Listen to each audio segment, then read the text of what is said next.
Now, I want us to start this analysis of what is going on with the impeachment, with what a man called Honorable Joshua Kutuni said. Of course, this is a Cherangani legislator. But I also want you to remember that Joshua Kutuni was an advisor to the president, a very close advisor between 2013, after he lost his parliamentary seat, between 2013 and 2017. And so, what this man says cannot be brushed aside. He's an insider of sorts. He knows exactly what's happening behind the scenes. And even if you look at his record, Kutuni does not normally speak without knowing what he's talking about. He's very cautious. And in recent times, he appears to be firmly in the team of the handshake. And it seems that he has been given certain tasks, things to do, to push forward the handshake agenda. This is what Joshua Kutuni has to say about this impeachment of the deputy president. And I quote, "The impeachment push is a reality that should not be ignored," end of quote. And then he went on to give reasons, that will that will back up this impeachment process. Reasons for the deputy president to be impeached. Number one, fighting the DCI. That's the Directorate of Criminal Investigations. Okay. Number two, making false statements. I don't know what he means. Is it the 7 billion versus 21 billion? Who knows? Number three, contradicting the government and misleading the country. And then he went on to elaborate.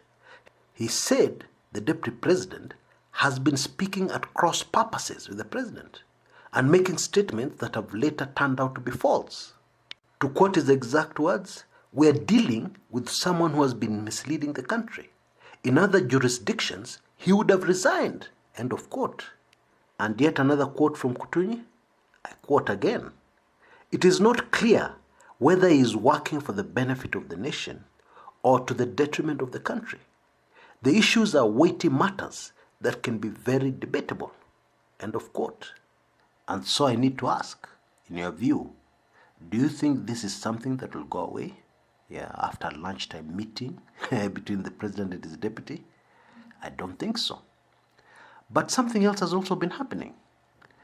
Members of parliament, who are for impeachment, have been meeting. Now it is said these anti-Ruto legislators met at a Nairobi hotel on Monday, Monday night. And together with them were two top constitutional lawyers.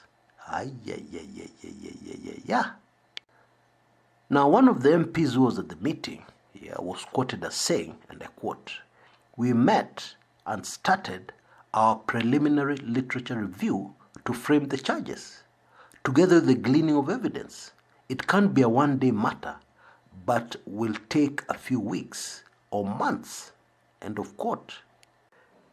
And what has become very clear is that what those trying to impeach the deputy president are doing are anchoring the impeachment on gross misconduct and a violation of the Constitution.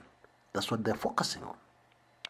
Folks, the long and short of this is that this is not just hot air.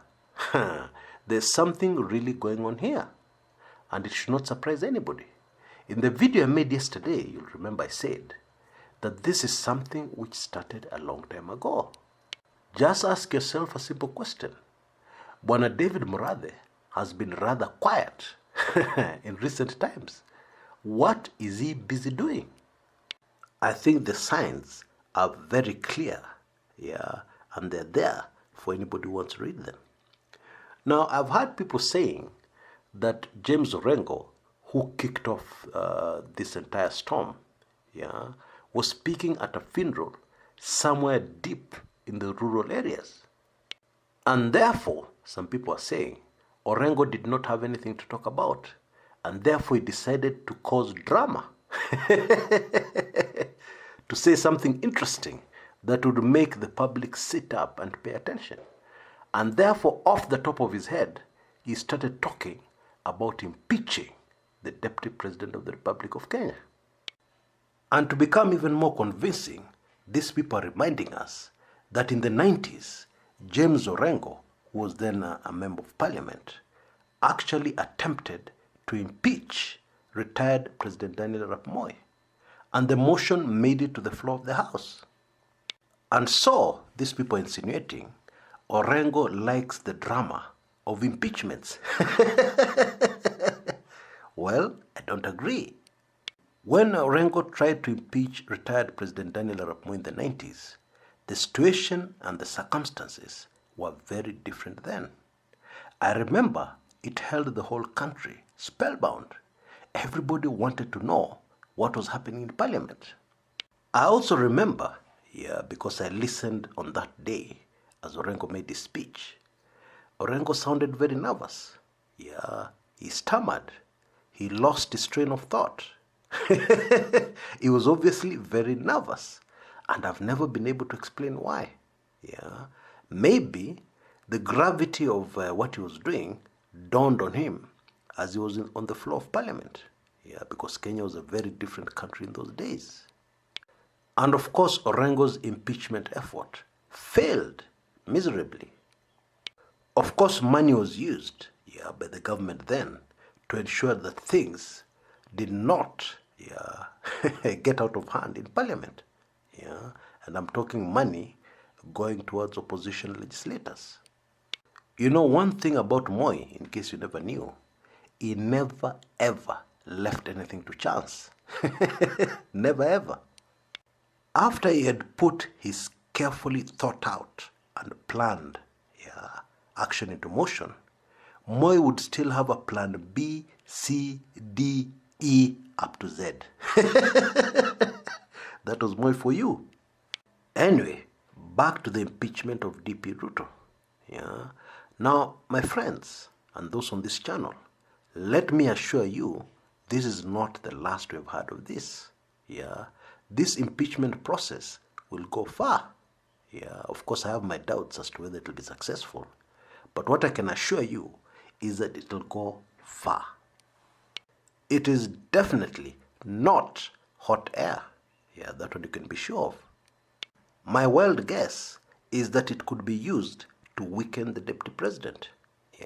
Because one of the major headaches for those who are against the deputy president is the fact that he still appears to have quite a lot of support in parliament, which should not surprise anybody. Because if you're a member of parliament who is a kifaranga cha computer, your election was pop, courtesy of the deputy president, you are rigged in, you owe your seat to the deputy president, it's very difficult to abandon him. Because without him, you'd not be in parliament. I want to remind you that Bwana David Murathe, vice chair of the Jubilee Party, has told us very clearly that those elected in Jubilee, especially from Central Province, were elected courtesy of the deputy president.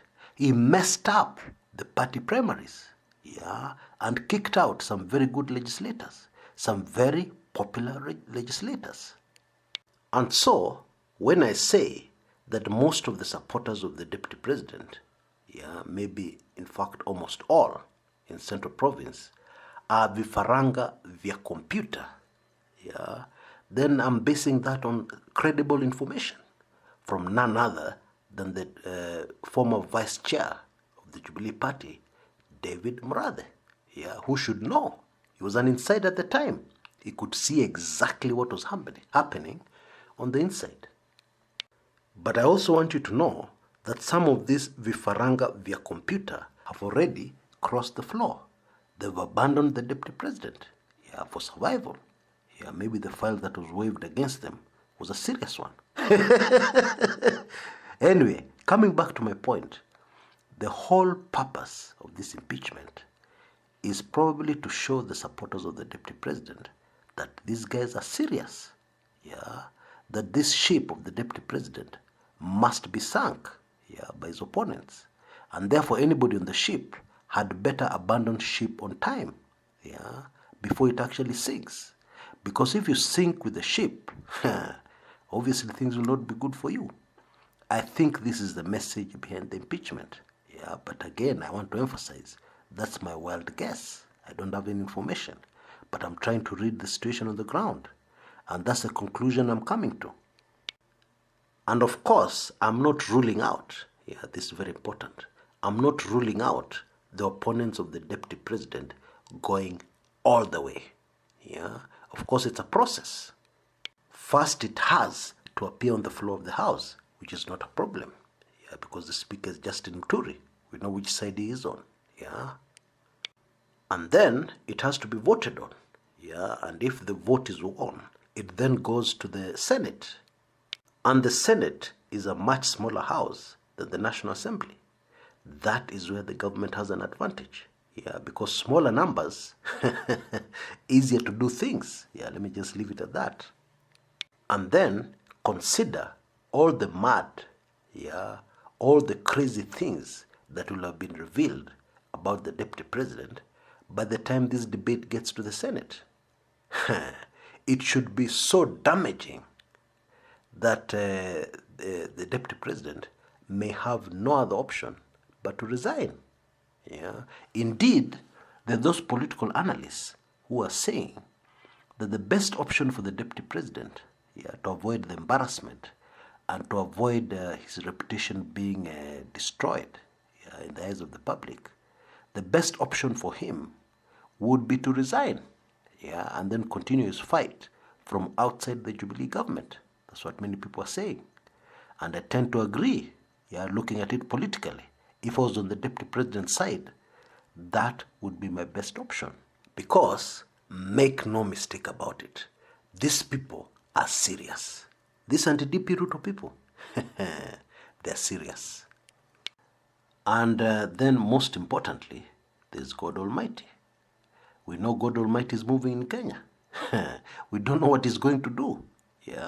So this is going to be quite a chaotic and very interesting time in the politics of Kenya. And I trust that God will keep me here on this channel to keep you up to speed, so that you don't lose your way, with the public photo opportunities put there to totally confuse you and to make you dizzy.